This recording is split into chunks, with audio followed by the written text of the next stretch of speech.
हुकूमत IMF जा समूरा शर्त मञण लाइ तयार थी वई। 1 जुलाई खां गैस अघनि में वाध ऐं बिजलीअ ते ॾिनल समूरी सब्सिडी ख़त्म कराइण जी ख़ातिरी कराए छॾी। पेट्रोल ते लेवी बि वधाई वेंदी। पाकिस्तान ऐं IMF विच में वर्चुअल ॻाल्हियूं शुरू थी वयूं आहिनि, जंहिं में इस्लामाबाद जाइज़े खां पोइ प्रोग्राम बहाल करण ते इसरार कयो वियो। नाणे वारे सेक्रेटरी हामिद याकूब शेख जी अॻवाणीअ में वफ़द ऐं मालियाती इदारे पारां मिशन चीफ नाथन पोर्टर ॻाल्हियुनि में शरीक थिया।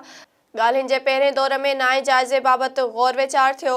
हुकूमती वफ़द समूरा शर्त पूरा करण जी ख़ातिरी कराई, जॾहिं त IMF मिशन जे दौरे जी तारीख़ तइ न थी सघी।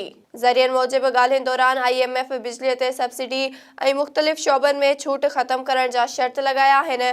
IMF जे मिशन डायरेक्टर नाथन पोर्टर सख़्तीअ सां चयो त पहिरें शर्त पूरा करियो, पोइ दौरो कबो। पाकिस्तानी वफ़द जी अॻवाणी कंदड़ नाणे वारे सेक्रेटरी हामिद याकूब शेख चयो त 1 जुलाई खां गैस अघनि में वाध करे रहिया आहियूं। बिजलीअ ते ॾिनल सब्सिडी बि ख़त्म कई वेंदी। पेट्रोल ते लेवी बि वधायूं पिया। ज़रियनि जो चवणु आहे त ॻाल्हियुनि जो ॿियो दौरु अॼु थियण जो इम्कान आहे, जंहिं में IMF मिशन जे दौरे जी तारीख़ तइ कई वेंदी।